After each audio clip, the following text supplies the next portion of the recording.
Terceira parte. A dualidade do ser e do pensamento 1. O pensamento discursivo inscreve no ser todas as suas operações. Há uma homogeneidade de natureza entre o ser e o conhecer. Com efeito, se a existência possui uma extensão rigorosamente universal, compreende-se o conhecimento de si mesma. Ninguém pode pôr em dúvida que o conhecimento seja uma forma da existência, ou que o pensamento faça parte das coisas, ou ainda que a consciência seja um aspecto do universo, quer dizer do todo. A homogeneidade do ser e do conhecer aparece então com uma claridade singular, assim que se nota que estas duas noções são recíprocas, que há um ser do conhecer, como há um conhecer do ser, e que estas duas formas do ser, tomadas na sua natureza própria de ser e, por consequência, abstração feita de todo o conteúdo particular, são idênticas e indiscerníveis. Admite-se facilmente que o conhecimento é um esforço para atingir o ser. Mas como o conhecimento se desenvolve no tempo e é, por consequência, sempre imperfeito e inadequado, conclui-se que este esforço é impotente e mesmo contraditório, pois parece contraditório imaginar um esforço que não obtivesse sucesso senão aniquilando o ser que se esforça, dado que exigiria precisamente a esse ser que ultrapassasse então, ao mesmo tempo, a sua natureza e os seus limites. Pode-se responder, é verdade, que todo o esforço, e mesmo toda forma de atividade, supõe que eu saia de si mesmo para se enriquecer. Esta observação aplicar-se-ia do mesmo modo aos atos da vontade e aos atos da inteligência. De tal modo que a contradição que se assinala é talvez a lei mesma de toda atividade posta no tempo, pois quem pode contestar que conhecer seja incorporar na sua inteligência ideias que não pareciam de modo algum lá estar anteriormente, e que querer seja, exercendo a sua potência, adquirir qualquer bem que nos era primitivamente estranho. Entretanto, este progresso da inteligência ou da vontade não é possível senão para uma atividade discursiva que não se exerce jamais plenamente e que passe indefinidamente de um termo particular a outro. Ora, neste esmigalhar não se pode encontrar senão uma imagem fugitiva do ser.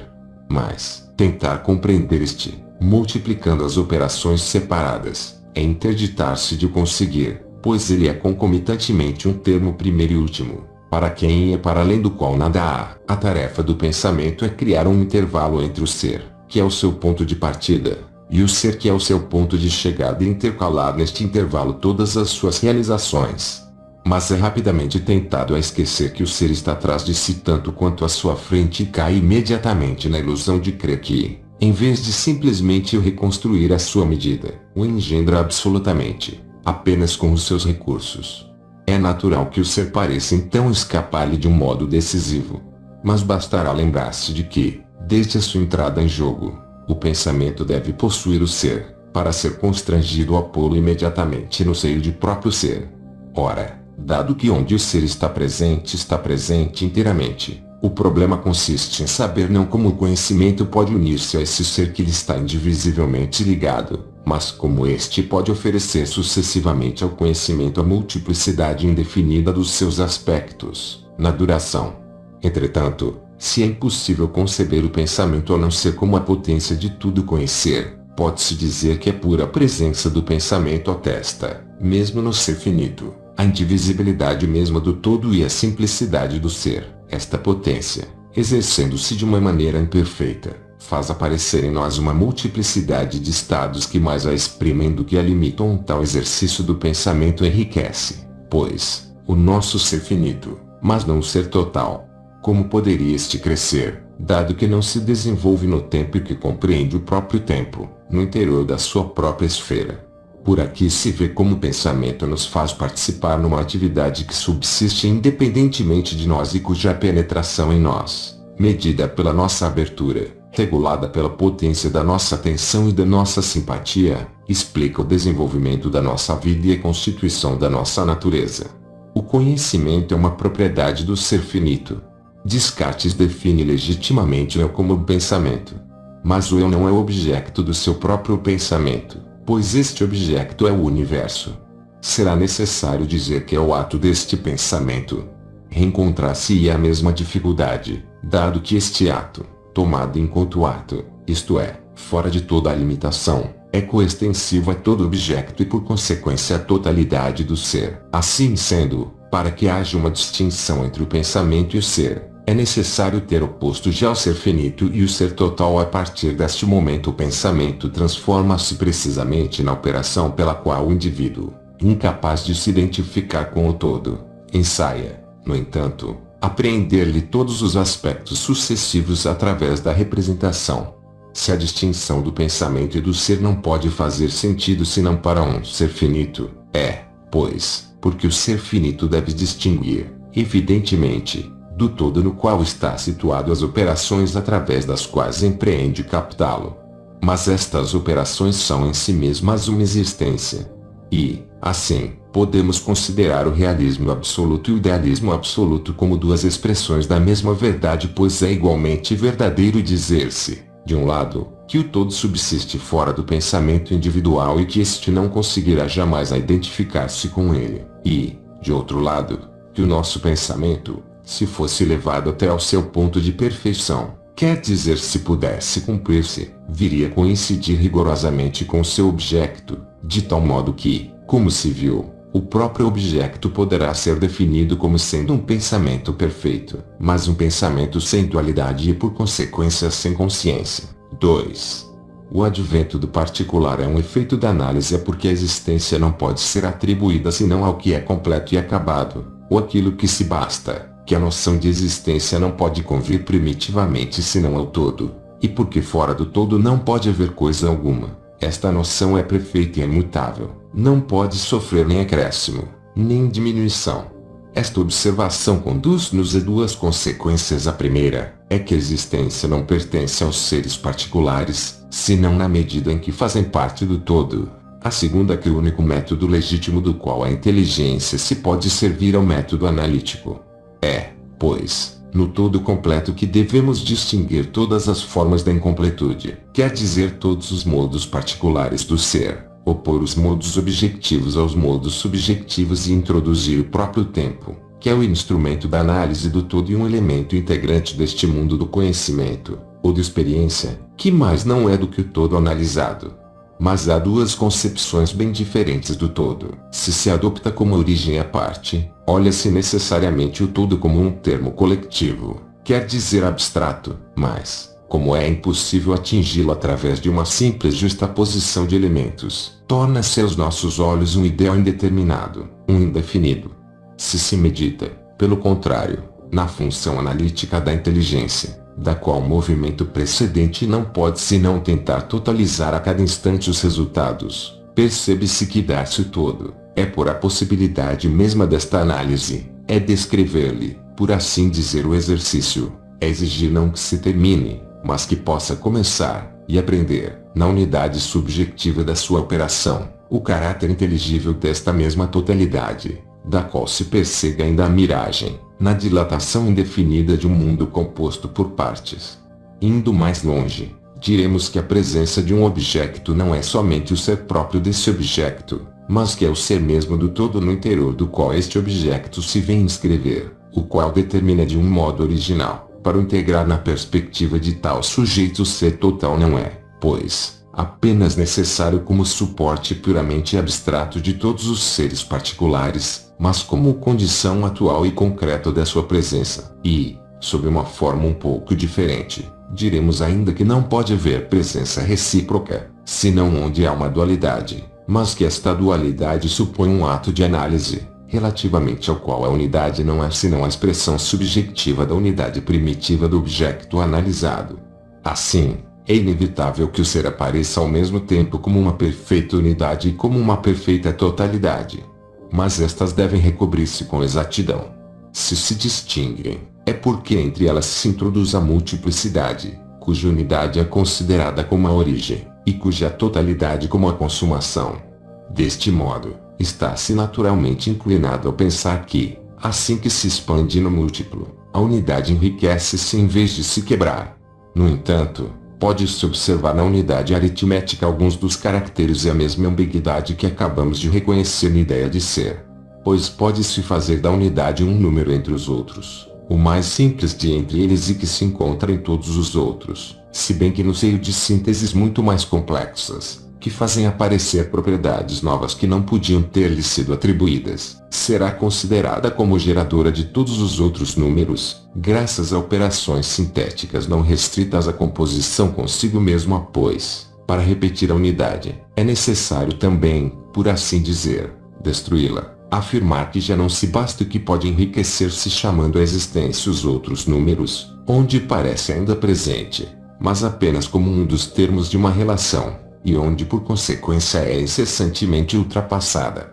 A tese que defendemos é muito diferente e consistiria antes em fazer derivar todos os números da unidade através de uma operação de subdivisão, de tal modo que cada número, se bem que contenha a unidade e que seja ele mesmo uma unidade na sua ordem, possuiria apenas algumas das propriedades contidas na unidade, que se revelariam precisamente no seu contraste com as propriedades de todos os outros números. Assim, pode-se dizer, se todas as ideias são particulares, que o ser é uma ideia e que não o é, como a unidade é um número e não o é. As ideias são engendradas pelo ser, como os números pela unidade, mas longe de o acrescentar, dividem-no, fazendo aparecer a sua riqueza e a sua fecundidade. 3. O ser finito cria-se a si mesmo por um ato de participação para ser. O nosso pensamento deve apreender, fazendo o seu, um dos aspectos do ser total, o que lhe permite distinguir-se do ser e no entanto dele fazer parte como este aspecto do ser que apreende convoca solidariamente todos os outros, reconhece a competência para os abraçar, se bem que não possa fazê-lo senão sucessivamente. Deste modo, a identidade do ser e do pensamento é, ao mesmo tempo, suposta e progressivamente realizada. Mas ainda, na operação derivada pela qual o pensamento cria o seu próprio objeto, encontramos uma imagem e um efeito deste ato intemporal pelo qual o ser total cria eternamente a sua própria presença a si mesmo. Entretanto, sendo a existência do sujeito uma operação, o sujeito está num estado perpétuo de transição e de realização. Daí as dificuldades que se experimentam para o apreender antes de a sua atividade se exercer. Não se destaca da existência impessoal da qual retira sua origem, e, assim que essa atividade se exerce, transforma-se num estado em que não consentirá jamais em deixar-se reduzir. Ora, todos os seres finitos são sujeitos, com efeito, a nascer, precisamente porque participam num ser absoluto ao qual permanecem constantemente unidos, o qual é ele mesmo estranho à morte e ao nascimento, e que prova a sua realidade pelo próprio modo como os seres finitos destacam dele a sua existência própria. Assim, o ato do pensamento é para nós, em cada instante, um nascimento de nós mesmos e do mundo. Mas pode-se prever agora como se realiza sob uma forma imanente a ligação do individual e do universal. Se bem que o conhecimento do sujeito seja sempre limitado, porque sendo obra sua, esta exerce-se necessariamente no tempo, aquele atribui-se de direito à potência ilimitada de tudo conhecer, ou, noutros termos, exige, sob pena de destruir a validade do seu conhecimento no momento mesmo em que acaba de obter, que haja uma identidade de forma e uma simples diferença de conteúdo entre aquilo que já sabe e aquilo que ainda ignora. Confunde, pois, aquilo que conhece com o aspecto do ser e recusa-se a conceber o ser na sua integridade e a não ser como a totalidade daquilo que poderia conhecer. Assim, o eu coincide com o ser pela potência que tem de o compreender e distingue-se dele pelos seus estados, que medem o afastamento entre o exercício possível desta potência e o seu exercício realizado. No entanto, é tão vão querer representar-se o ser segundo o modelo dos estados quanto segundo o modelo da potência. É a fonte sempre presente, anterior à oposição dos estados e da potência, e que, graças a esta mesma oposição, permite a todas as formas do ser adquirir, por meio de uma iniciativa que lhes é própria, a sua essência particular. Dizer que o ser é totalmente interior a si mesmo, é dizer que a sua natureza exclusivamente espiritual é necessário pois que seja um ato puro. Só esta ideia nos permitirá explicar por que é que o ser está sempre presente ao eu, sem que a recíproca seja sempre verdadeira. Pois não basta definir o eu pela participação no ser, é preciso ainda compreender por que aqui existe participação alguma, isto é, por que é que há seres finitos. Ora, se o ser é alto, devemos ver constituir-se nele a própria participação graças à realização pelo sujeito de um ato imperfeito, relativamente ao qual a dialéctica descreve os diferentes graus que o eu deva, ele mesmo, Passar da passividade à atividade. Isso não prova que o ser em si cesse jamais de ser um ato, mas, na medida em que permanece passiva, a existência do eu é então uma existência que lhe é de algum modo imposta longe de ser ainda uma pessoa. O eu não possui, até então, existência para si, mesmo então não pode atribuir-se à passividade do seu estado, a não ser pelo ato que o apreende.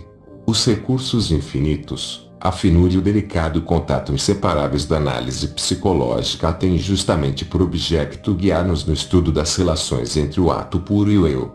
Pois este nada mais faz no decurso de todo o seu desenvolvimento, através da sequência renovada dos seus esforços, graças, ao mesmo tempo, à atenção e ao amor, e numa atividade que tão depressa esmorece quanto se exalta, que buscar-se a si mesmo, ensaiando descobrir a presença do ato puro.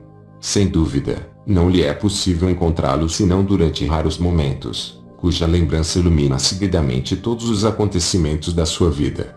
Mas toda a ambição do homem se concentra em tornar constante essa experiência perfeita, quer dizer em divinizar-se, vendo numa única e mesma operação a sua personalidade abolir-se e realizar-se soberanamente. 4. A participação produz o aparecimento da consciência com demasiada frequência e se considera a oposição entre o objeto e o sujeito como uma oposição primitiva e irredutível, da qual todas as formas de existência devem ser derivadas. Mas a noção de existência precede e sobrepuja essa mesma oposição, pois, definindo a existência pela presença, vemos nela os dois termos objeto e sujeito, sem deixar de manter a sua originalidade, fundir-se numa unidade mais alta. Ora, a noção da presença do ser não nos torna apenas aptos para contemplar um espetáculo que nos é estranho, faz do espectador e do espetáculo partes de um mesmo conjunto. Aprofundando mais a análise, poder-se-á dizer, por um lado, que não pode haver espetáculo exterior senão para um espectador que para si próprio figura interiormente. Por outro lado, que o espectador não se pode atribuir a si mesmo a existência interior, e, por consequência, esta consciência sem a qual não poderia mesmo, sequer, tornar-se num espectador, senão na medida em que se reconhece como uma parte privilegiada do universo, com o qual o resto das coisas entra necessariamente em relação, na sua própria representação. O ser não pode ser um puro dado, pois se é tomado na sua totalidade, não existe, de modo algum, para um ou outro que ele mesmo. Mas esta existência em si para si não é a existência de uma consciência. Entretanto, toda a consciência, sem sair de si mesma, supõe a dualidade totalmente interior de um ato e de um estado, isto é, uma unidade que romperia a unidade do ser puro. Mas ainda, toda a consciência exclui a sua adequação atual relativamente ao todo, se bem que se esforce para realizar, e que haja nela uma aptidão ideal para produzir. A consciência não pertence senão ao ser finito, e a interioridade absoluta do todo face a si mesmo não poderia ser imaginada senão sob a forma de uma consciência que, tendo atingido seu derradeiro ponto, se consumaria e se desvanecesse na perfeição do seu exercício, isto é, na identidade com seu objeto. Mas isto mais não é do que um limite e, se fosse alcançado, poder-se-ia dizer, com a mesma legitimidade, que a própria atividade, que é característica do ser, deixaria de se exercer, que restaria então da essência do ser. Se o ser é essencialmente dom de si, exige, dado que nada há fora de si, que haja em si partes às quais se dê. Por outro lado, se é ato, não se pode dar senão na condição de fazer participar os seres particulares, aos quais se dá, na sua própria operação. Por consequência, para que permaneça unívoco, é necessário que se constitua a si mesmo, constituindo em si uma infinidade de centros de existência independente nos quais estará presente sob duas formas: por um lado, como um ato abundante em possibilidade infinita, mas que não pode marcar a sua distinção face ao estado ao qual se aplica senão na condição de ser perfeito apenas na sua mesma possibilidade, e por outro lado, como um estado que limita a totalidade do real, mas que a implica, se inscreve nela, e, logo, a exprime confusamente. Assim, o ato, recebendo, precisamente, a limitação do estado, afasta-se dela e supera, pensando-a. O tempo é o instrumento sem o qual a interioridade mesma do ser, inseparável da existência das consciências individuais, quer dizer da distinção entre o ato e o estado, não se poderia realizar. Com efeito, para que a noção de ser testemunha da sua interioridade perfeita e, por consequência, da sua inteira suficiência, é necessário que a objetividade e a subjetividade venham a identificar-se nela. Dizemos ao mesmo tempo que o ser é presente absolutamente, quer dizer que é presente a si mesmo, que nos é presente e que lhe somos presentes. Mas todas estas fórmulas recobrem uma única e mesma afirmação, a saber, que, para que o ser seja, isto é, para que se baste, é preciso que a sua interioridade relativamente a si mesmo ou a sua omnipresença seja realizada, o que não é possível, a não ser que cada um dos seus elementos, envolvido na objetividade do todo, envolva por sua vez o todo subjetivamente. A presença pura do ser em geral deve flectir, uma sobre a outra, para as confundir no interior de uma mesma unidade. A subjetividade do objeto em cada consciência é a objetividade de um sujeito universal que compreende, ultrapassa e funda todas as consciências particulares.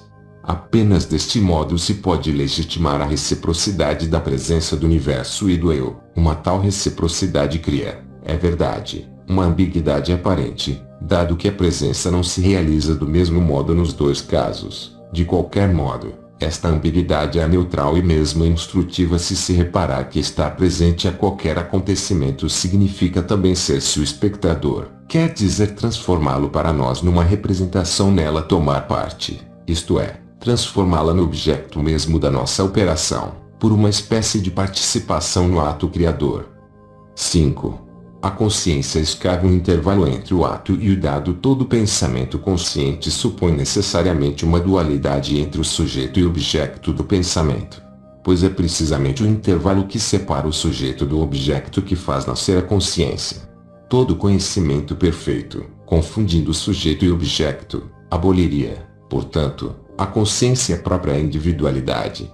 Pode-se exprimir a diferença de natureza entre o sujeito e o objeto, seja pela distinção entre um termo passivo, que é um puro dado, e uma atividade espiritual que o ilumina e o envolve, com o fim de o dar a si própria, seja pela distinção entre uma multiplicidade não organizada e uma potência temática que reúne e sistematiza elementos dispersos. Mas esta diferença encontra-se confirmada pela impossibilidade em que estamos de qualificar com o mesmo atributo o objeto do pensamento e o pensamento desse objeto. Assim, dizemos de um pensamento que é confuso ou distinto, superficial ou penetrante, brando ou vigoroso, sem que estes caracteres diferentes engendrem a menor modificação no objeto ao qual o pensamento se aplica. E do mesmo modo, dizemos do objeto que é colorido, grande, resistente, sem que o pensamento pelo qual o aprendemos possa ele mesmo ser dito grande, colorido ou resistente. Estas observações devem, pois, conduzir-nos a separar mais rigorosamente do que geralmente se faz o pensamento, enquanto potência universal, da diversidade dos termos que abarca sucessivamente, sem ser, em si mesmo, alterado. Ora, uma expressão tão comum quanto esta mundo é minha representação, favorece precisamente a confusão entre o que se representa e o ato mesmo de se o representar. Para compreender a oposição entre o ato e o dado parece que é necessário remontar até a fonte mesma de toda a participação. Se o ser é a presença eterna, esta presença encontra-se transferida para o eu, assim que, discernindo nela algum dos seus aspectos, o eu se solidariza com este último, torna-se então na presença do eu a si mesmo. Mas há, no entanto, uma grande diferença entre a presença primitiva e a presença participada.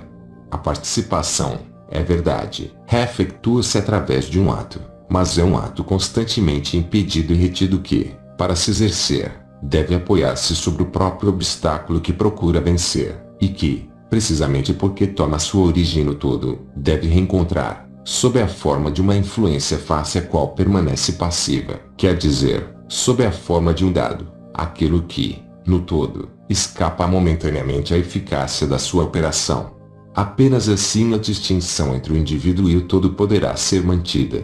Poder-se admitir, num certo sentido, que a presença do eu ao ser se realiza de um modo inadequado, se bem que total, pelo seu estado, e de um modo adequado, se bem que parcial, através da sua operação.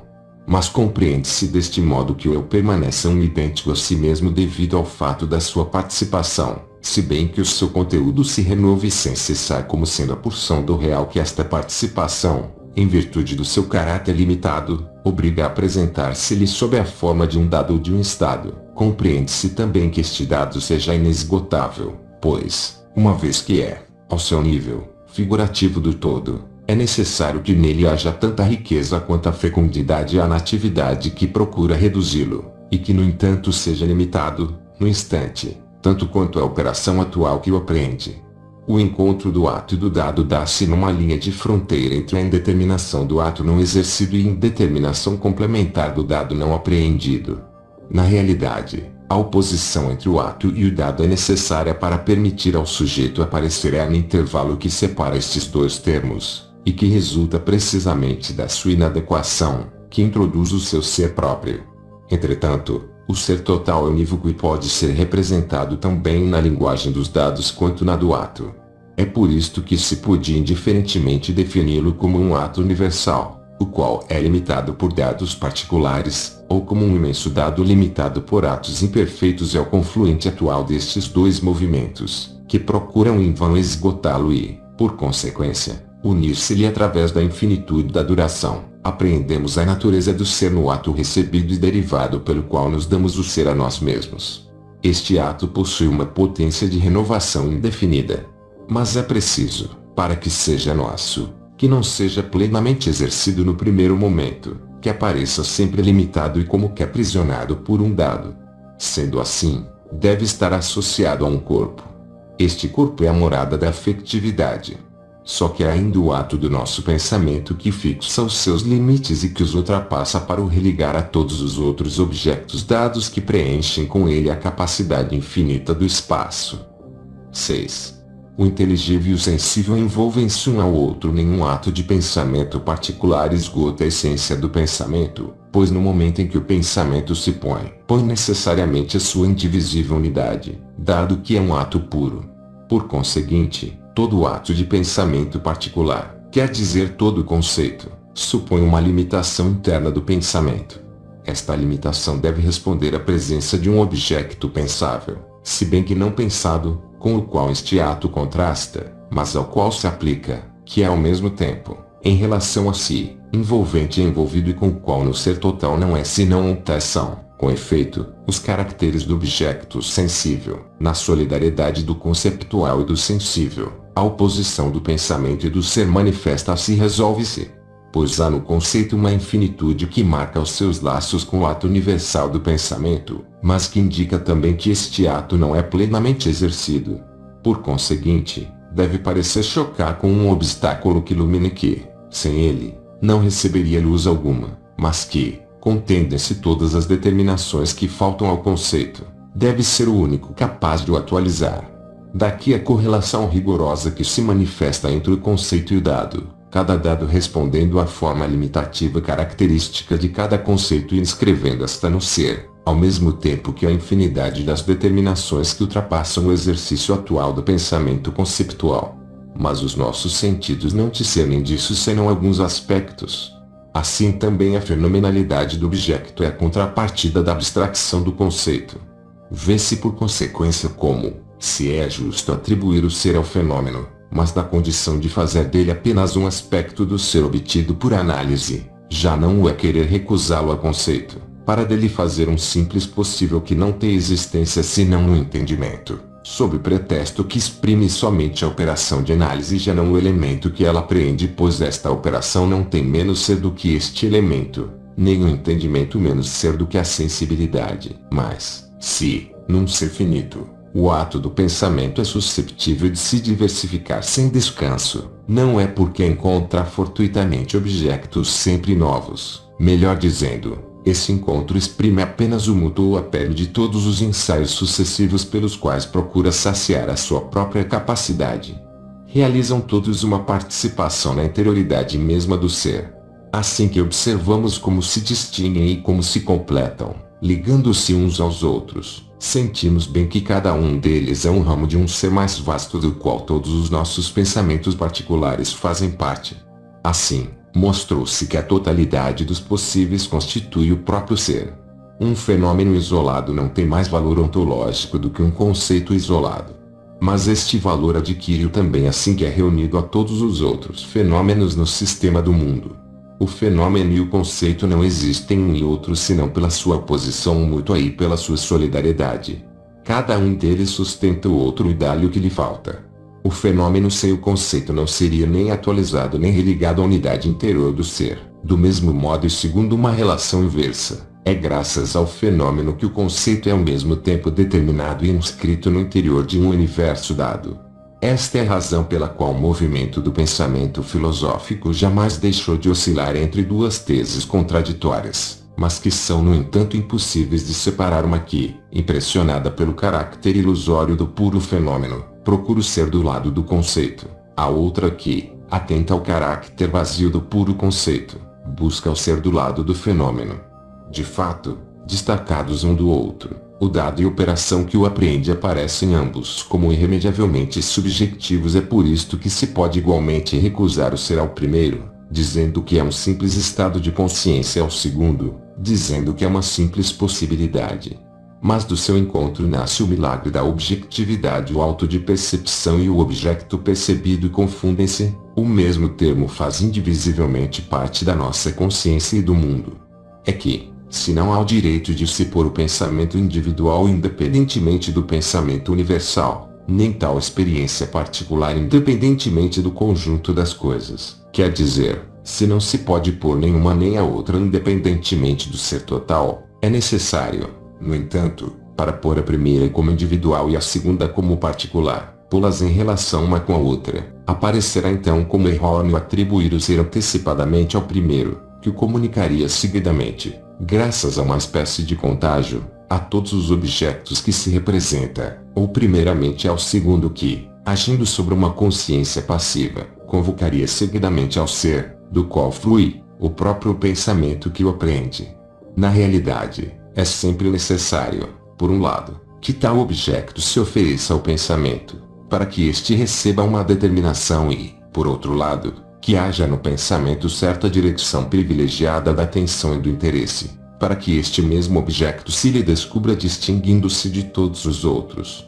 Produz-se, assim, entre o pensamento e o objeto, graças à sua recíproca limitação, uma identificação provisória e sempre renovada, mas que não impede cada um destes termos de ceder o outro, sem o que renunciaria, no campo que lhe é próprio, a sua ligação com todos os termos que lhe são homogêneos, isto é, com todo e, por consequência, a sua própria existência.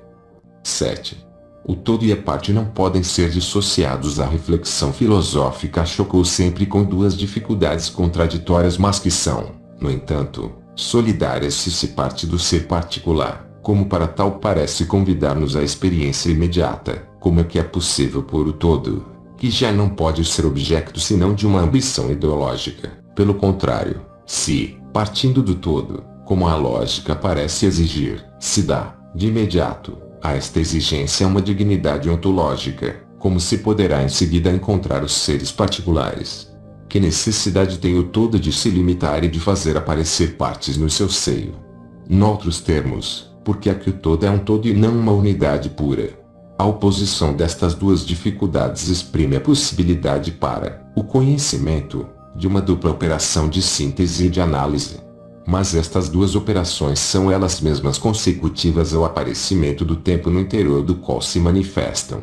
Por outro lado, tem no tempo um caráter de reciprocidade, o que é o sinal de que cedem à ordem mesma do tempo, quer dizer que utilizam o tempo como um simples instrumento de exposição, mas sem dar ao caráter sucessivo das suas iniciativas um valor ontológico. De fato, juntam-se e recobem-se no presente, onde encontram ambas o seu comum princípio e a sua significação.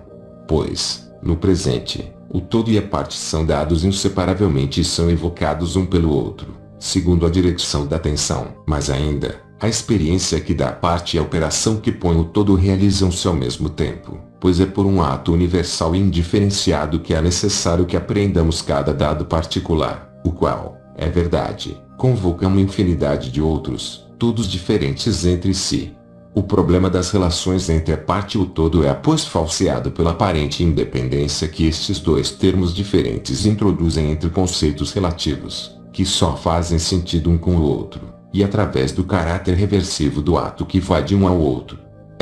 Se pode dizer, a sua união que é necessário por primeiro esta união não cessa de ser mantida na operação mesmo que parece quebrá-la. Esta, por outro lado, é indiscernível da viva participação pela qual o sujeito constitui a sua própria natureza, e os termos parte e todo exprimem, ainda menos, as condições iniciais ou o mecanismo da própria operação do que o ponto onde provisoriamente ela se detém. É por isso que o todo não é um coletivo, o que pareceria indicar que é uma justaposição de partes possuindo já o ser por si mesmas, quando é precisamente do todo que elas recebem o que as faz ser. Um termo coletivo não é um ser, mas uma determinação puramente abstrata dado que não assegure qualquer ligação real entre os membros mesmos da coleção. Pelo contrário, distinguir partes no interior do todo, é sem dúvida limitar o todo, mas de tal modo que a parte permaneça ainda uma imagem do todo, não apenas porque há entre si todas as outras partes relações necessárias e recíprocas, mas ainda porque a sua própria existência como parte não é senão um efeito da imperfeição e do inacabamento no próprio conhecimento que dela temos. Se a análise pudesse esgotar a sua natureza, atualizar toda a sua riqueza interior, o todo manifestar-se-ia de novo nela. Vê-se pois que, se a parte está presente atualmente no todo, o todo está também presente virtualmente na parte, o que justifica o caráter indivisível do ser e faz da parte, como tal, um fenômeno através do qual o sujeito realiza a sua participação pessoal, mas escalonada, na totalidade mesma do ser. Assim, não há partes no todo senão para permitir ao sujeito formar-se a si mesmo, discernindo no todo o que lhe interessa a cada instante, mas deve ainda ele mesmo assumir posição no todo e não o pode fazer a não ser atribuindo a si mesmo o poder de o abarcar idealmente. Assim o todo, que é a potência perfeita no interior da qual os indivíduos não cessam de ir buscar os recursos que lhes permitem realizar-se, não deixa ao mesmo tempo de se realizar a si mesmo através da colaboração ininterrupta de todos os seres que nele desabrocham. 8. A consciência é mediadora entre o todo e a parte. A oposição entre o todo e a parte não se pode tornar inteligível a não ser que se realize no interior de uma consciência. Com efeito, é apenas numa consciência que se pode ver estes dois termos convocando-se um ao outro e encontrando-se, pois a consciência exige, como condição da sua própria possibilidade, que tudo seja pensado, sem o que a parte não poderia ser posta, e que a parte seja posta, sem o que o todo não poderia ser pensado. O sujeito desempenha o papel de mediador entre os dois, não cessa de os opor e de os unir. Com efeito, atualiza a parte graças ao exercício de um poder que é, de direito, universal pois, como este poder é homogêneo e idêntico a si mesmo, qualquer que seja o modo como se exerce, obriga-nos a atualizar a operações particulares toda a riqueza que nele está, quer dizer a darmos-nos o espetáculo de um universo composto por uma infinidade de partes, em que nenhuma, por seu turno, pode subsistir independentemente de todas as outras. Entretanto, se bem que a consciência envolve o todo subjetivamente que seja o instrumento da sua divisão em partes, o todo reside também num certo sentido em cada parte. É por isso que, juntando-se à parte, o sujeito parece receber dela a realidade que lhe deu e que, limitando-a, acusa face a ela a sua própria limitação. É também por isto que todo pensamento particular é inadequado a toda coisa particular, devem ser ambos imperfeitos e inacabados, se bem que de uma maneira diferente, de modo a que precisamente a consciência possa nascer. É pois bem verdade dizer que cada ato de pensamento convoca necessariamente todos os outros, de modo a realizar a ideia do pensamento total, e que, por consequência, há nele uma potência e uma eficácia que ultrapassam infinitamente o termo que apreende no instante e também deve renovar-se e repetir-se sem cessar para além deste. Mas não é menos verdadeiro dizer que, para que cada termo tenha uma realidade atual, não basta que convoque, para o sustentar, todos os outros termos que formam com ele a totalidade do universo representado. É necessário que o todo esteja também presente nele, se bem que, sob uma forma imperfeitamente analisada, é necessário, Por conseguinte, que ele mesmo ultrapassa infinitamente o ato de pensamento que o apreende e que não esgotará jamais todo o seu conteúdo. É que, se cada consciência dissocia o todo em partes para constituir o seu próprio horizonte, é na condição de fazer dele um conjunto de fenômenos que não tem existência senão para ela e que religa entre si, num todo subjetivo ou representativo, que é uma perspectiva sobre todo onde ela própria toma assento.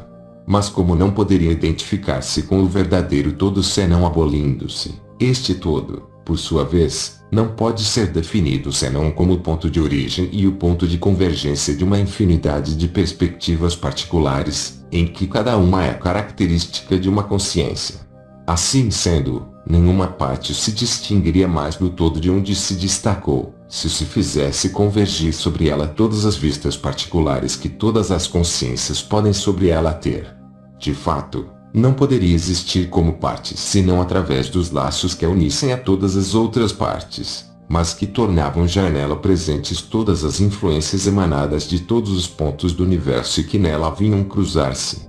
Mas ainda, se, de uma parte, a consciência devia, para dela fazer um fenômeno, destacar, em certo sentido, cada parte de todas as outras, antes de a reunir estas, no conjunto do mundo representado, se, de outra parte, uma análise exaustiva teria podido encontrar, nesta parte, a infinidade dos caracteres que tornam o ser idêntico a si mesmo em cada ponto, essa mesma parte adquire, no entanto, como parte, uma existência interior e independente, pois torna-se por seu turno o centro de uma consciência que se define pelo olhar original que é capaz de ter sobre todas as outras partes, transformando-as em fenômenos que não têm agora outra existência senão nela e relativamente a ela. Vê-se, pois, que cada parte do universo pode ser considerada em si mesma sob três aspectos diferentes. Primeiramente, envolvem-se a totalidade indivisível do ser, mas com a finalidade de lhe fornecer a origem de duas operações secundárias bem diferentes. Primeiro, de uma operação analítica que, limitando-a, a faz penetrar sob a forma de uma representação não somente numa consciência particular, mas numa multiplicidade infinita de consciências que encontrarão no exercício desta operação o princípio da sua distinção e do seu acordo. Seguidamente, de uma operação original de síntese, que, despojando-a de todo o conteúdo próprio, lhe permitirá tornar-se uma consciência e dar-lhe-á como conteúdo a totalidade do universo, sob a forma de uma infinidade de fenômenos ao mesmo tempo diferentes uns dos outros e inseparáveis. Estas observações permitiriam sem dúvida resolver a questão de saber por que é que o ser do eu supõe necessariamente a associação da consciência com um corpo privilegiado.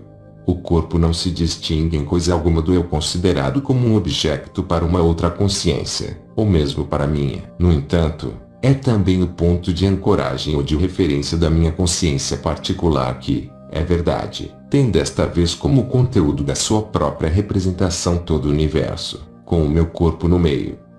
9. Cada indivíduo imita o todo a seu modo. Nada a não ser o todo existe. Por se dizer que um indivíduo existe, é dizer que faz parte do todo. Mas o todo é também ele um indivíduo. É mesmo o único indivíduo verdadeiro. Quer dizer que se basta plenamente a si mesmo, e não pode ser nem enriquecido, apelando a recursos exteriores, nem dividido em elementos capazes de subsistir fora dele. Cada indivíduo particular, dentro dos limites em que o fechamos, imita a sua maneira. Mas encontramos sem dúvida que o caráter mais profundo da existência, pois, se é sempre semelhante a si mesmo e se a sua simplicidade impede que se distinga nela graus, o objeto ao qual se aplica é sempre único e individual. De outro modo, a existência não seria senão uma ideia abstrata. Assim, pondo a existência, é necessário pôr também a individualidade de todo o universo ou, o que é o mesmo, o caráter universal da própria noção de individualidade. Quer isto dizer que o todo não se realiza senão propondo-se a si mesmo como fim a uma infinidade de indivíduos, em que cada qual procura atingi-lo e contê-lo em si através do esforço do seu desenvolvimento autônomo, e que há entre todos estes indivíduos um equilíbrio tão admirável que a sua colaboração é suficiente para manter e atualizar em cada instante a identidade imutável do mesmo todo. Nesta reciprocidade da parte do todo, importa não perder de vista, no entanto, a preeminência do todo.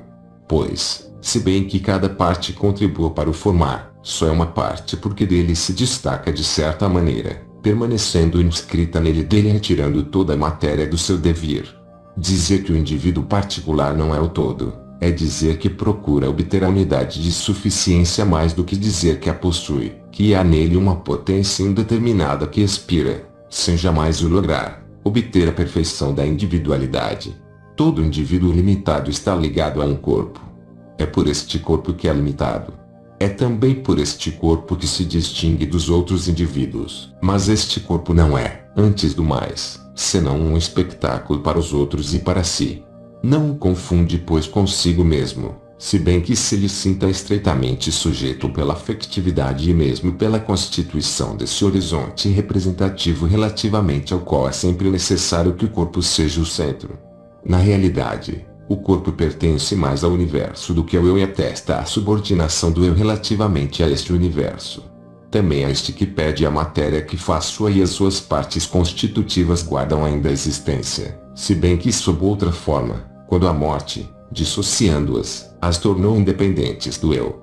Entretanto, não se deverá esquecer que, se cada parte do mundo tem necessariamente alguma relação com todas as outras, sem o que a unidade mesma do ser seria quebrada, esta relação encontra-se claramente exprimida pelo nosso corpo que, sem dúvida, não ocupa jamais senão um lugar em cada instante, mas que, atribuindo-se a mobilidade, atribui-se o direito ideal de ocupar, por uma circulação não interrompida no interior do espaço, a totalidade dos outros lugares. Se o corpo, em vez de constituir a nossa existência própria, exprime somente a nossa existência como dado ou como objeto, quer dizer a nossa existência para um outro, convir-se-á que a essência da individualidade não se encontra realizada senão pela consciência.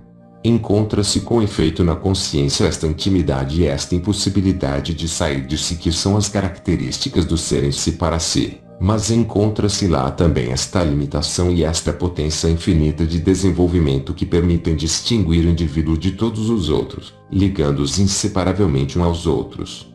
De fato, a consciência não se distingue do todo senão na fixação de limites à representação, mas não deixa no entanto de comunicar com ele, dado que é dele que esta representação se alimenta. No entanto, para que o todo seja sempre atual é necessário que nenhuma das potências que estão nele permaneça sem ser jamais exercida. Se, por consequência, todas as consciências particulares parecem afastar-se dele pelo que lhes falta, é porque não cessa de dar a uma aquilo que parece recusar a outra.